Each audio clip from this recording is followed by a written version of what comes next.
Agora o assunto é nocaute, ou melhor, a ciência por trás de um nocaute.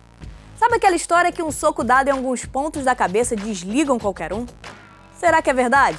A gente vai explicar em detalhes o que acontece no cérebro humano, do momento do impacto até a inconsciência. Hoje é dia de Senseiologia e você vai se surpreender.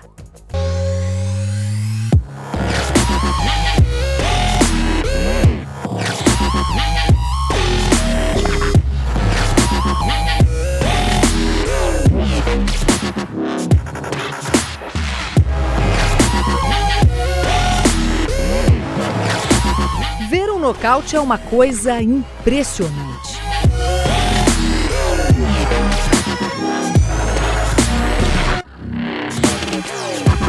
Agora, tomar um nocaute...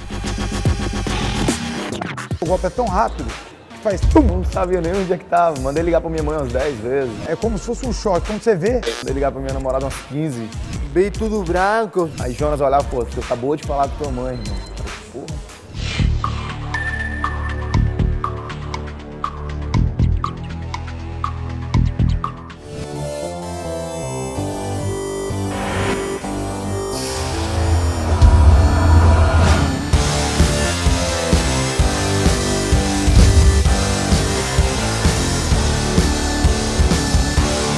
Quando se trata de nocautes, é óbvio que não existe fórmula mágica, nem golpe infalível.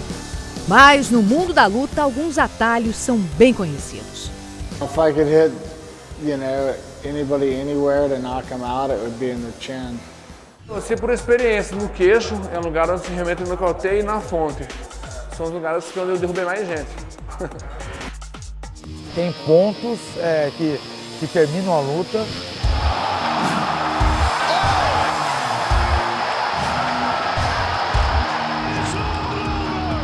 São pontos que, em tese, apagam o adversário, ou seja, o deixam inconsciente.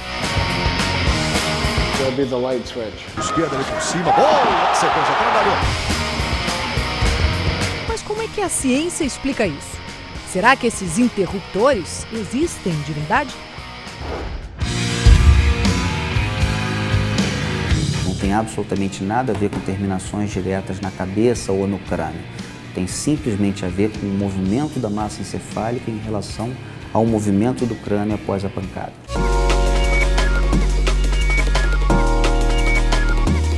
Muitos estudos tentam desvendar o que acontece no cérebro no momento de um trauma importante. Apesar dos avanços científicos, não há certeza absoluta sobre o assunto, mas é possível distinguir algumas etapas desse processo que culmina na perda da consciência. Primeiro temos que entender os efeitos da aceleração. A aceleração acontece quando um corpo muda de velocidade num certo tempo. Por exemplo, quando estamos no ônibus e ele arranca de repente, está acelerando. Nessa hora, a aceleração do ônibus nos projeta para trás. Quem não se segurar pode esbarrar nos outros e até se machucar. A mesma coisa acontece com o nosso cérebro. A pancada submete a cabeça a uma brusca aceleração. E isso faz todo o cérebro balançar dentro da caixa craniana, causando disfunções químicas, elétricas e metabólicas, ou seja, um mau funcionamento generalizado.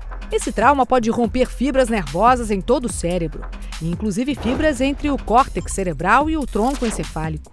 Essa estrutura é fundamental, pois além de ligar o córtex à medula espinhal, o tronco encefálico funciona como uma central de controle das funções vitais do organismo. No instante do impacto, acontece ali uma imensa liberação de neurotransmissores e, em seguida, um esgotamento deles. É isso que reduz a atividade elétrica do cérebro e, por fim, leva a pessoa à inconsciência. A diminuição da atividade elétrica cerebral difusamente é que, em última análise, é responsável pela perda transitória da consciência.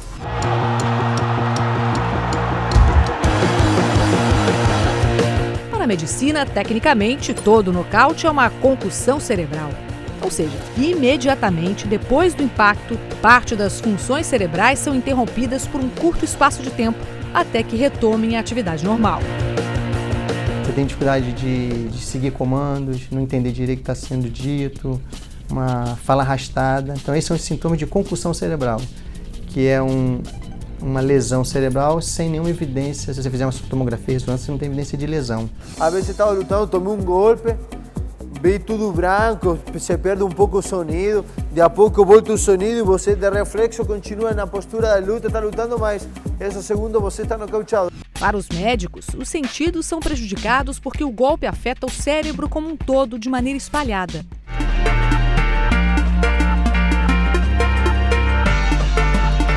Quem vê um atleta levantar da lona segundos depois de sofrer um nocaute pode até achar que não, mas a recuperação é mais lenta do que se imagina.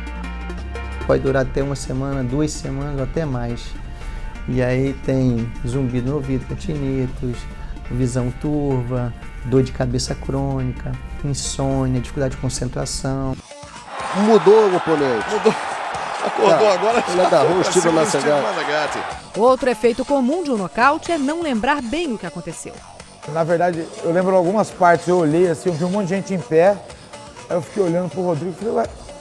Aí ele falou, e aí? Eu falei, então, a gente tem que aquecer que eu vou lutar daqui a pouco. Aí ele olhou pra mim, ele falou assim, não, pera aí um pouco. Aí ele chamou o médico, né? Aí eu falei, o que foi? Aí eu vi que eu tava no octagon. Aí eu falei, pô, eu acho que eu já lutei. Aí eu olhei pra cara dele e falei, se eu lutei, eu perdi com essa cara que ele tá, né? São fenômenos químicos, biológicos do cérebro. Você tem vários neurotransmissores, você tem várias substâncias que estão envolvidas na memória e para você fixar essa memória. Falando em memória, não vamos esquecer a pergunta inicial dessa reportagem. Existem pontos na cabeça que apagam, que levam o lutador automaticamente ao estado inconsciente? A resposta é não. Segundo os especialistas, o que determina o nocaute não é o local da pancada, mas a cinética, o movimento brusco da cabeça que faz o cérebro chacoalhar. Mas as impressões de quem está dentro do ringue também não estão tão equivocadas assim. A chave da questão está na aceleração. Os golpes mais frequentes numa luta podem gerar 3 tipos de aceleração na cabeça do oponente. Translacional, de frente para trás, sem torção do pescoço. Rotacional, que faz a cabeça girar. E angular, forçando o movimento de baixo para cima. Quando a cabeça se move de um lado para o outro como um pêndulo, sem que o pescoço gire, ocorre um movimento latero-lateral, também classificado como um tipo de aceleração angular.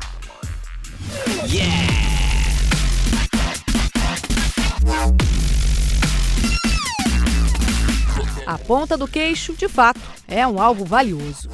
Como ela está muito abaixo do centro geométrico do crânio, um golpe que entra ali pode gerar uma aceleração mais brusca, seja ela angular ou rotacional.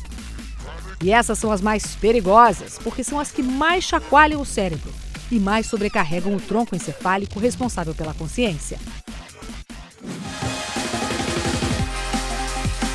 Portanto, um nocaute é a soma de diversos fatores: força, potência, aceleração, precisão e até a estrutura óssea do adversário tem influência no processo.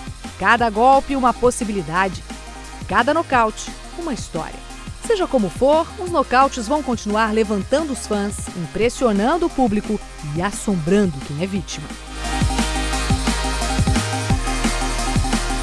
Essa dormida aí não gostei muito não.